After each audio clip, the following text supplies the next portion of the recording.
Hello, welcome back to the channel and the £500 £15,000 challenge. Now today we're on with looking at another car. I know we haven't got rid of the last one yet. In fact, I don't even think we're anywhere near with the last one yet. But I'm hoping this one will just be a bit of a quicker sort of flip. There's quite a bit of work to be doing on that other one. But we had some cash spare in the kitty, so we'll go and have a look at this. It won't hurt to see it, will it? Yeah, let's just set off, no messing, and see what we've got. Right, so we're just on about 20 minute drive, 15-minute drive away.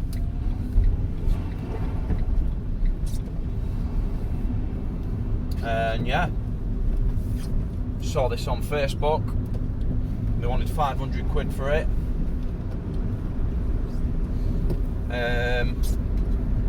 Spares or repairs it was up for. 69,000 miles, I think it said. 2006. I'm not going to tell you what it is yet. But obviously I asked them why it was up for spares or repairs, and they said it was overheating. So I've got some coolant in the boot as well, just in case. I mean, there's a number of things it could be. Hopefully, it's just an easy fix. Fan or something, or water pump not working.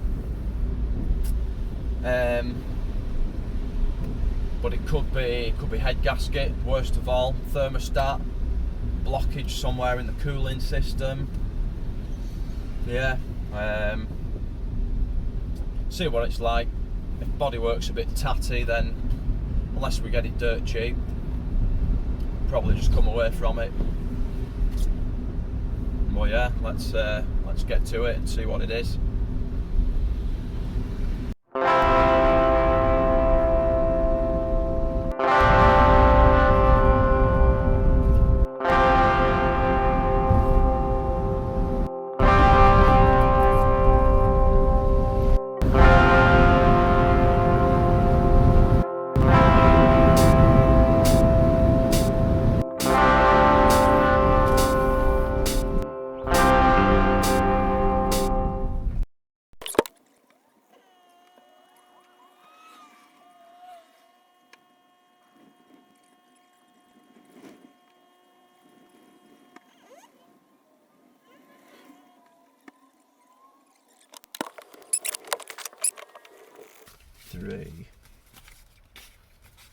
$350 we've got it for.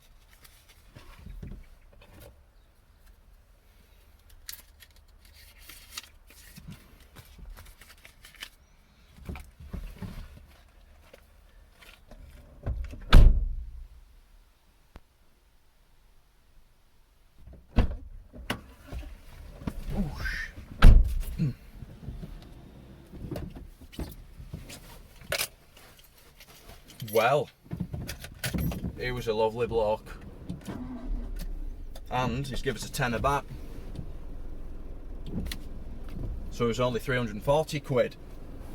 So there we are, 56 plate Vauxhall Corsa. It's got 72,000 miles on it actually, so I was a bit off with 60 something, but it's still cheap at 340 quid. You might have just seen, I just took it round these buildings, and over this sort of gravelly ground. There is a knock-in, driver's side front, I think, possibly a drop link is what it sounds like, or a bottom ball joint. But say the main issue is overheating. Now he's just told me that a little pipe popped off the top of the water pump, and I think he said on them they don't have a temperature gauge, so by the time he'd noticed, I think it was too late. It starts and obviously, yeah, drives. The heaters don't work on any speed. So I'm on my own at the minute, so he said it can stay on this land for as long as I need, but say hopefully tomorrow or Monday we'll come down and collect it, some trade plates, get it home, up to work or wherever, and yeah, see what we've got. So back home for now, and yeah, we'll see you soon.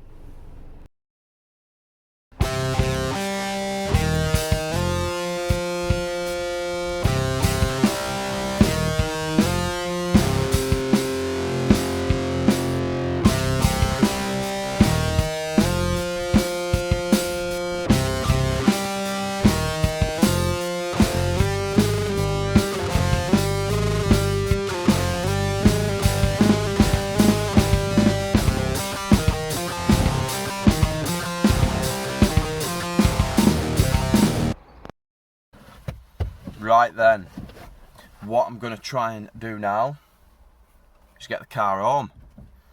So I've got a scanner plugged in. I'm just going to monitor the coolant temperature on the drive home. It's about 8 miles. I've checked the coolant. There doesn't seem to be any oil mixing with the coolant in there. Oh shit. I mean, that doesn't mean to say that there's no combustion gases getting in there. But I haven't got the tester with me at the minute. So just going to go on to live data. I think we can just individually select coolant temperature. So there we are, coolant temperature. I'm just going to monitor that on the way home.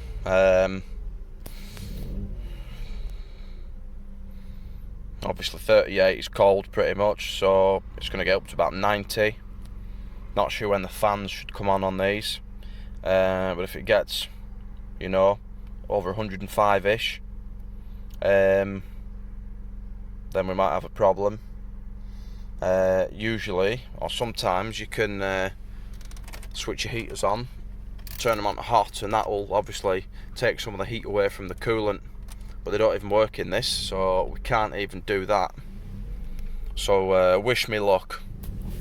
Right, we've got the car back down the garage, and what can I tell you? Engine management lights come on. Whilst I was driving, the temperature didn't really get above 92 degrees. That was the highest I saw it at. At the minute, now we're sat idling and there's no cool air rushing over at radiator.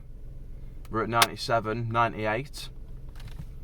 So while it's up to temperature, I'm just going to sit here and see how high it actually gets. It's underpowered to hell. 1 litre, about 60 horsepower I think, and yeah, it feels like it.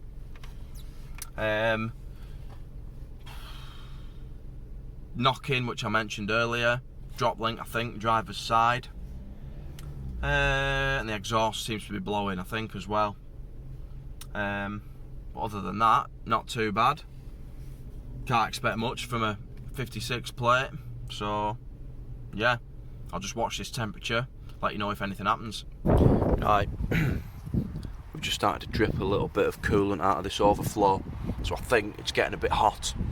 We got to 104 degrees, but one thing we can do through this scanner is we can power up the fan. If we just press, oh fucking hell. Obviously ignition on. If we press start to activate fan speed 1, the fan should run, but it doesn't. Although it is now. Well. I've just unplugged that connector on the fan. I wonder if it was a dirty connection. Let's start it up again. Stop it. See what happens. Been parked here literally 5 minutes and birds just shat on the roof. Missed me by about 2 feet.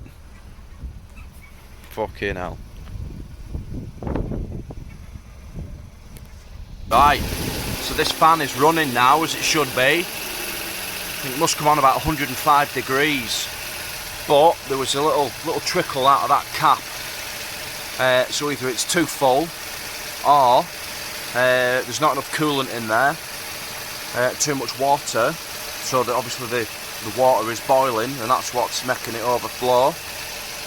So I think the next step is going to be flush the system, run a hose through it, clean out that header tank.